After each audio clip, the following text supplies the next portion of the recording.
principles and rights at work. Depending on the circumstances, business enterprises may also need to consider additional human rights standards. 4.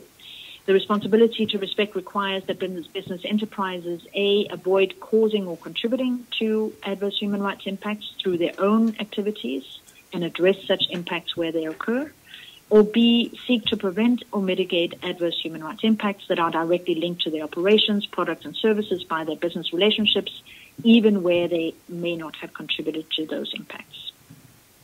5. In order to meet their responsibility to respect human rights, business enterprises should, and I quote, put in quotation mark, know and show, coming directly from the commentary of the UN Guiding Principles, they should know and show that they respect human rights. This means that business enterprises should undertake human rights due diligence to identify, prevent, mitigate, and account for how they address their impacts on human rights. 6. The responsibility of business enterprises to respect human rights is distinct from issues of legal liability and enforcement, which remain defined largely by national law provisions in relevant jurisdictions. 7, where a business enterprise contributes or may contribute to an adverse human rights impact, it should take the necessary steps to seize or prevent its contribution and use its leverage to mitigate any remaining impact to the greatest extent possible. Where there is no contribution, but the impact is nevertheless directly linked to its operations, products, or services, the enterprise should use leverage to seek or prevent or mitigate the impact. Where a business enterprise has identified that it has caused harm or contributed to harm, it should provide for or cooperate in remediation through legitimate processes. So this is the end of the bullets, and there's obviously a lot to unpack in all of these points, and I won't have the time to do so in detail. So I just want to highlight of the general points that I've made taken from Pillar 2. I would like to just highlight again a few of them. The Pillar 2, the United Nations Guiding Principles, Pillar 2 apply to all companies, including the ones singled out for attention by the present inquiry. The expected action of a company who has contributed to human rights harm is that it uses its leverage to prevent or mitigate impact to the greatest extent possible. Again, that's where a company has contributed to harm. Where a company is linked to the harm through its operations, products, or services, the expected action is to seek to prevent and mitigate the harm. So a slightly different standard. The responsibility to remediate harm set out in Guiding Principles 22 is limited to situations where a business enterprise itself identifies that it has caused or contributed to harm. It should be emphasized again that attribution of responsibility and thus responsibility for remediation in the UN Guiding Principles is distinct from issues of legal liability or enforcement, which, as I already mentioned, remain defined largely by national law provisions in relevant jurisdictions. I will now turn my remarks to Pillar 3 of the Guiding Principles, access to remedy. Pillar 3 provides that states must, and this is the second must in the UN Guiding Principles, again denoting its clear link to existing international legal standards, states must take appropriate steps to ensure through judicial, administrative, legislative, or other appropriate means that those affected by business-related human rights abuse have access to an effective remedy. While the UN Guiding Principles emphasize that effective judicial mechanisms are at the core of ensuring access to remedy, the Guiding Principles recognizes the role of both effective state-based and non-state-based grievance mechanisms as potential avenues for remedy. OHCHR is leading a multi-year project mandated by the Human Rights Council aimed at enhancing the accountability and remedy of all categories of mechanisms covered by Pillar 3. And I would like to invite the Commission to consider the guidance produced by OHCHR as part of the Accountability and Remedy Project when developing its recommendations from this inquiry in the area of remedy. The second phase of the project, which cover the role played by state-based non-judicial mechanisms such as national human rights institutions in providing remedy, may be of particular interest to the inquiry. In the limited time left to me, let me just briefly touch upon another few points that I think is relevant to the inquiry, and this concerns still access to remedy. The first is situations where an enterprise does not accept that it has caused or contributed to harm. So in these situations where an enterprise contests an allegation that it has caused or contributed to an adverse impact, it follows from UN Guiding Principles 22 that it is not immediately expected to provide for remediation itself unless and until it is obliged to do so, for instance, by a court decision or the conclusion of another binding grievance mechanism. However, the corporate responsibility to respect implies a responsibility to cooperate in good faith with legitimate processes designed to settle grievances, either through judicial or non-judicial means, even when the enterprise contests the allegations made against it. The final point I want to touch upon is remedy in the context of contribution, which I think is where much of the Commission's attention is focused, and the notion about differentiating its share of remediation. Where more than one company has contributed to an adverse impact, the question arises whether or how to allocate differentiated responsibility to remediate. The principle remains that all companies that have contributed should provide for or cooperate in remediation through legitimate processes. This carries an expectation that a business enterprise contributing to human rights abuse should provide remediation appropriate to its share in the responsibility of harm, and that obviously raises a number of issues. It is not possible to stipulate in general terms pro rata responsibilities of involved companies in different scenarios. The exact allocation of different companies' share of the harm will depend entirely on the specific situation and should be determined in each instance through the remediation process, which should involve a legitimate grievance mechanism. If the implicated companies cannot reach agreement on their respective share of responsibility for the harm, it may prove necessary either to involve a neutral third party or as a mediator or turn to adjudication. So this is the end of my prepared remarks. I thank you again for this opportunity, the invitation to participate, and I do regret that time prohibits me from engaging in a Q&A and in further exchanges, but I hope nevertheless that the contribution will be of assistance in your work. Thank you. Thank you very much, Lena. We will not take much more of your time because we do recognize that you have to leave already. We really appreciate your having shared with us today your knowledge on this. But please, we might get in touch with you again, and we would request you to send us by email your presentation today, which we can then mark as one of our exhibits. For the record, Commissioner will be marking Ms. Wendan's presentation as PRP-23 to PRP-23- a number corresponding to the number of pages of our presentation. So we will be marking your presentation as PRP-23 and so on, corresponding to, depending on how many pages your submission will be. So again, thank you very much, Lena, and have a good day. Thank you. Thank you. You too. Bye.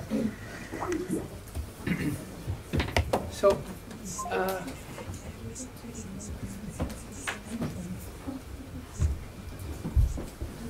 the next witness, is she here already? All right. Oh, there she is. Dr. Serminsky, are you ready? Yes, I am. All right. Do you want me to go Yes. there? Thank you.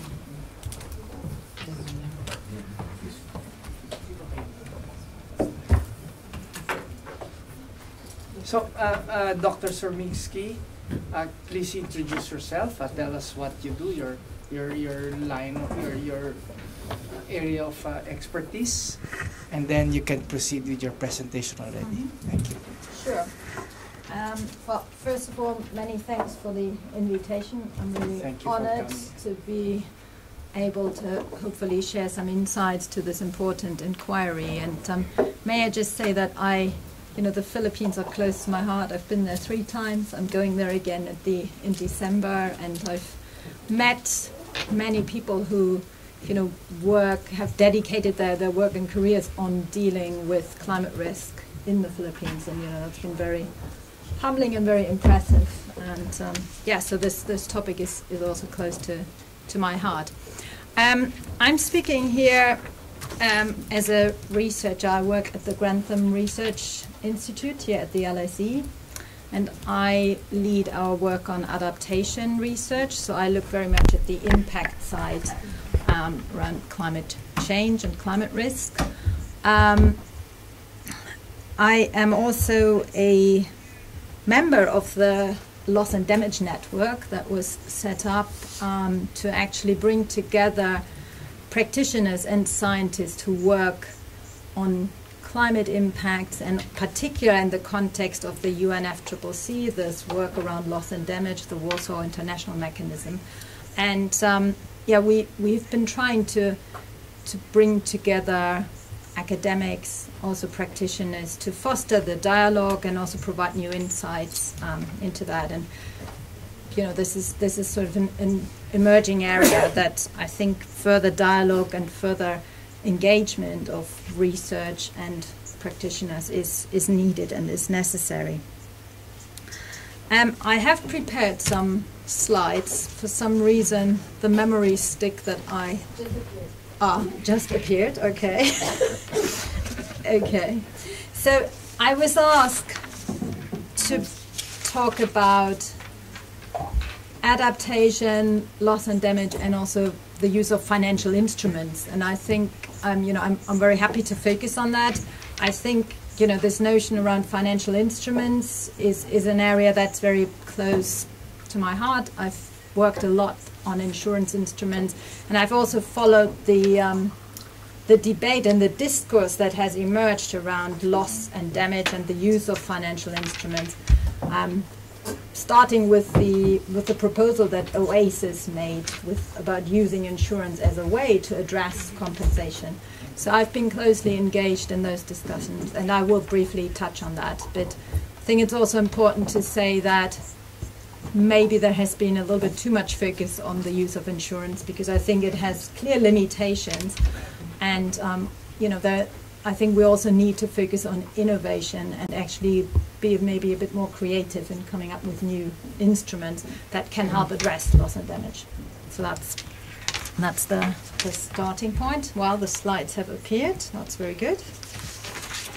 So I think it matters maybe to begin with to sort of talk about perspectives and how this whole topic of climate change, human rights, where's this embedded in? And I can be quite upfront. I'm not an expert on human rights, but I understand climate risk and climate impacts and the topic of loss and damage. And I think it's important to reflect on how we usually tend to look at this topic. So you have these three pillars. One is the mitigation side, dealing with the causes. The other side is adaptation. So what can we do to prepare and manage the impacts?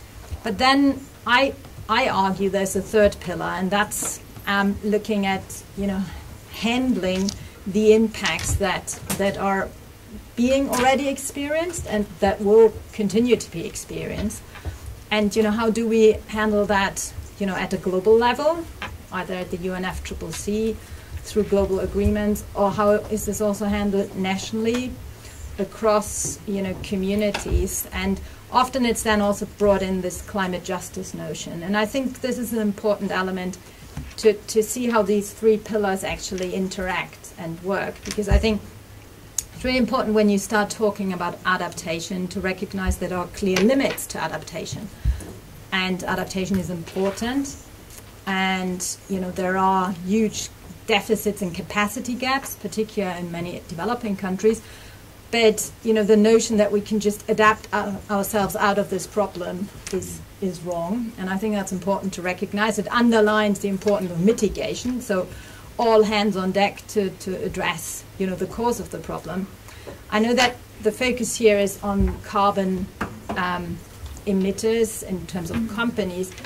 I think in true honesty, what we also need to reflect is our lifestyles. And I'm sitting here, I'm flying around, I've got 4 children, I'm part of the problem as much as those who produce emissions. So I think it really helps to understand and put this a little bit into context. So a lot of the work that's happening around adaptation is then put into the context of sustainable development, because while I think it's really important to understand the climate element and how climate change is driving risk, we also need to see this in the context of what's happening in general terms and in terms of development, because it's not just that the climate is causing problems. We also continue to create risk, and we create them on a daily basis. We create them through wrong development policies, through wrong infrastructure investments, and this is basically happening all around the world. So while we focus here on the climate dimension, I think it's really important to also see this as part of, it needs to be an effort that looks at other aspects of, how we invest, where we invest, where we live, how we live. And this was also something that, that sort of brought home by the IPCC and by this perspective that when you look at climate risk, obviously there is the hazard, which is the climate dimension, but then it's also about exposure and vulnerability. And, in my work, that's really important to see these three things together. And the problem is obviously with climate change that the hazard is changing, but at the same time exposure and vulnerability are also moving often in the wrong direction, and it just creates a big challenge. And I think that's a really important thing to keep in mind, particularly when we're talking about addressing this and also compensating for this, because it's not as simple as just saying, well, the climate is changing and hence we have all these terrible consequences of it. There is a dimension to it, but there are also other things at work which I think are important to recognize. And this leads to this notion of integrated climate risk management. And I think the discussion that has emerged over the last decade or so has really started to capture this idea that there are different approaches to managing climate change, and usually it's sort of seen under adaptation. So these are all sort of things that can be done to help deal with the risks. And I won't go into detail; these are all very important, but there are thresholds, and it's also the question of who can adapt and who has actually the ability and the capacity. And obviously then it's a question who needs to pay for that and who needs to support those who don't have the capacity and the ability to adapt, to reduce the vulnerability. So I think this is a useful starting point, but there's always the notion when you say climate risk management saying, oh yeah, it's just a thing that we just need to get better at it, and then everybody will manage their risks and it's all going to be great. The risks are so huge and significant that, that while that is important, that can't be the whole response and the whole solution to it. And I think just reiterating this point that I made initially, we obviously with climate change, there is a lot of focus on trying to rein in and reduce emissions and sort of keep the risks up to a certain limit. But at the same time, we just carry on creating risks, through, as I said, having a very sort of imbalanced approach to development. And I think this is a really important point to also keep in mind. And when you look at also how funds are currently being spent, particularly around responses to climate events and disasters, we're usually very much on a post-event response. And, quite understandably, if something terrible happens, like in the Philippines, typhoons or so, obviously, you then need to address that and you need to respond and fund that. But we know that, just on pure economic terms, but also on humanitarian terms, it would be so much better if we become, more resilient by spending more money up front and invest in risk reduction and prevention. And that's a really important point. To me, it is part of the loss and damage discussion, because that's the way to also keep loss and damage, try and reduce loss and damages. And this is just an example of some work that we are involved in, which tries and also thinks about innovative financial solutions. It's the Zurich Flood Resilience Alliance, which brings together also private sector companies, and it's focusing on investment solutions there. So I'm just bringing that up as an example. So I was asked to look at the role of financial instruments, and it's interesting, this, I always say it's a little bit of the pet project of, I think understandably of people at a global level, because financial instruments are obviously very attractive for many reasons. The scale of the risk is so large that we need different kinds of financial instruments. We also have often quite useful experience with financial instruments. So the question is, can we just apply that?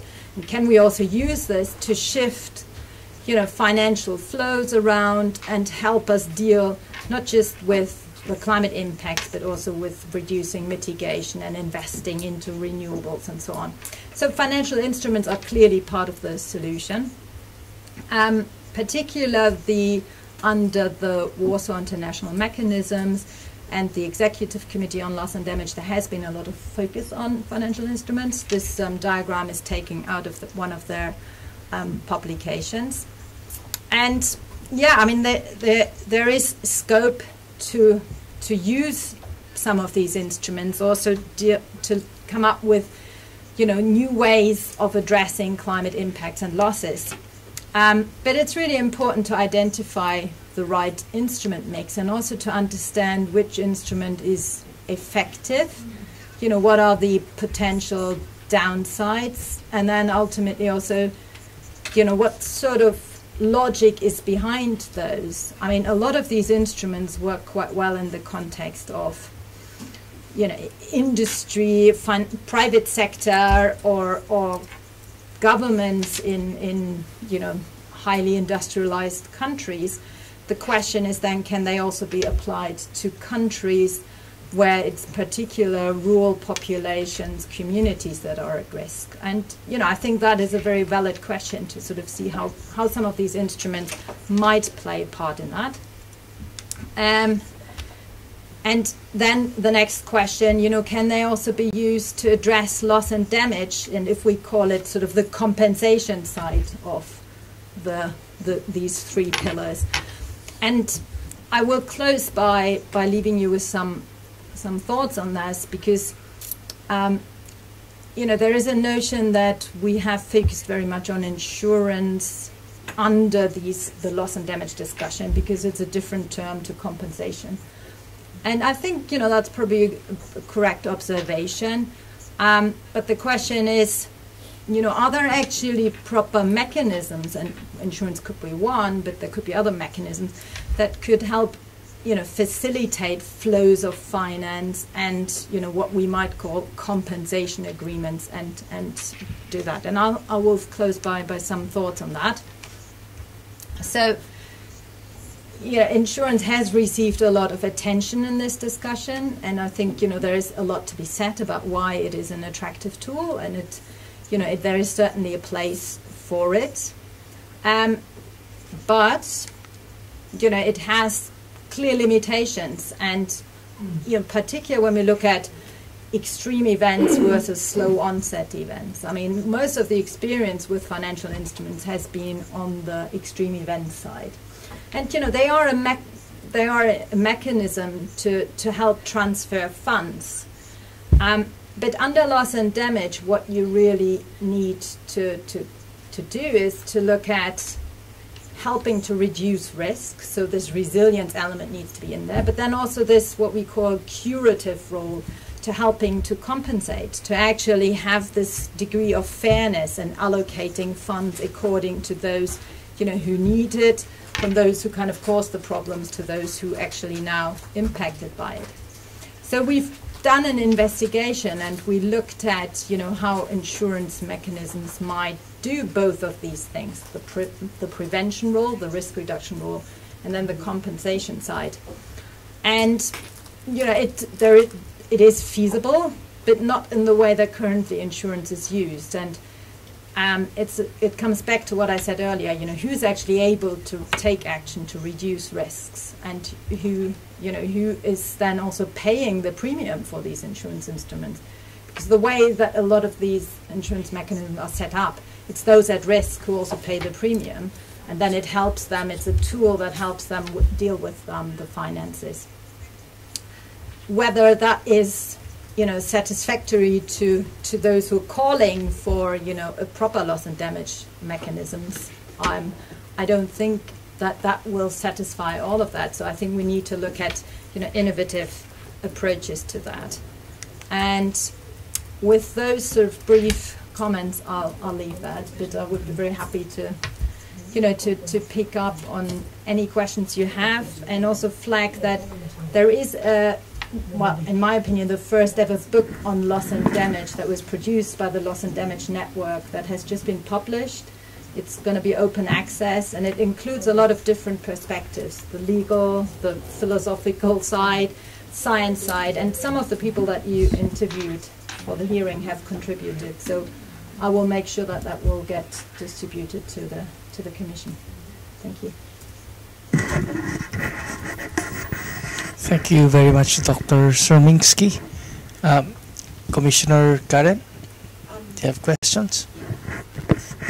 I'm just curious. You mentioned insurance as one mechanism, but are there other financial instruments that you can elaborate on? I saw in your diagram bonds, I think, catastrophe bonds. Maybe you could elaborate on that further? Yes, I mean, there are different financial instruments. There is, catastrophe bonds are currently used, and it's a hedging tool. So it's used in the financial markets. Governments can use it to also hedge the risks. It's focused on making funds available in the case of an event. And that's an important aspect. What those bonds don't do, they don't really look at the underlying, causes. They don't look at risk as such and risk reduction aspects. So there are currently discussions to change and to come up with innovative forms. So one example is a resilience bond, so that you can actually link this idea of reducing risk and investing, let's say, in better infrastructure that makes a city more resilient. You can link that to then a catastrophe bond. So that's one example. Yeah, I mean, there are other discussions happening, contingency finance. It's often about providing funds to help deal with a disaster. And I think that's important, but we also need to make sure that those really also provide funds to make sure that we do not carry on creating new risks. Thank you. Councils? Do you have a question for our witness? Yes, Dr. Siermiński, you mentioned about compensation agreements. Can you elaborate on that? Well, I know that's the term that when you go to UNFCCC meetings, you usually not talk about compensation as such, because it's not recognized in the official language. But I think if we're all, honest, it's been the sort of driving force behind the discussions around loss and damage. It's about what do we do to help those who are experiencing, negative impacts of climate change, who then, because of their very little historic emissions, might consider that they haven't caused the problem, but they are negatively impacted. So I think, this idea of compensation is making sure that there is some form of, financial recognition. I think you can spin it very wide. I mean, I'm not a legal expert, and I know that that term also creates an expectation that there will be money flowing. And I think to some extent adaptation and adaptation finance was, I think, intended or also designed to address that. So a lot of, development projects used adaptation to create adaptive capacity, and there's a recognition that, there's a duty to do that. But then the question is compensation, can we then take this more specifically into looking at single events, at attribution? So, that's a new territory also for these instruments, for financial instruments. My second question, do you think from your experience, is there growing interest in this discussion? Yeah, with respect to, particularly to companies, is there willingness and openness to, to deal with these things? Well, it's difficult to give a general answer to that. I think observing this, it's not a new topic. It's been pushed for a long time by AOSIS, by, sort of low-lying island states who also, have made sure that it stays on the public agenda.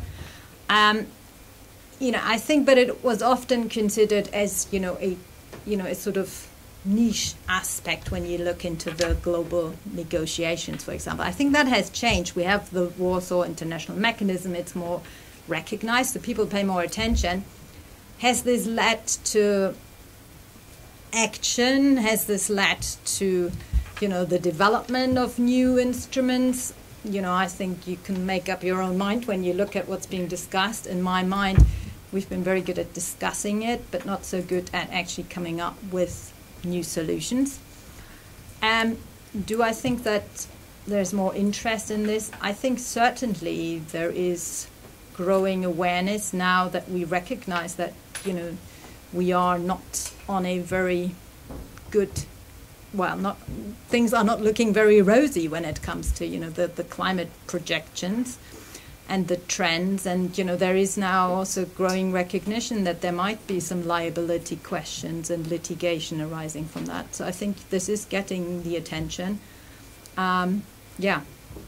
Thank you. Thank you, Commissioner. Just one more question. You said earlier that you've been to our country at least 3 times, and you've worked with some of our agencies in, I suppose, adaptation programs. Did you see any policy gaps? Did you see any absence of program or deficiency in programs in our countries dealing with the issue of climate change and its adverse impacts on human rights? Well, I think my first impression was I was very impressed by the sheer number of policies and plans that exist on this topic, be that on the disaster risk side or climate adaptation side. So part of my work was actually to establish what exists, and that was difficult enough because there are lots of different projects. And most of my work looked at the city level, so municipalities, and I think there are some really interesting examples where actually, planning and risk, understanding risk has now been taken on board. And so for infrastructure planning, this has become, there are also legal requirements for municipalities to do this. Maybe I think my experience in terms of gaps was more for, the sort of gaps might arise when it's unclear who's responsible. So you have the national government being in charge of some of these policies and some of the funds that flow from that. Then you have, regional and municipal, and then further down the sort of other local government associations. And I think there was the feeling that sometimes there's a bit of confusion about, who is driving some of this, who can access some of the funds. And that's probably not surprising, but this was an area that I noticed, particularly when talking to some of the cities, the capacity to actually understand also the ownership of who is in charge of this. I think that seemed to be quite challenging.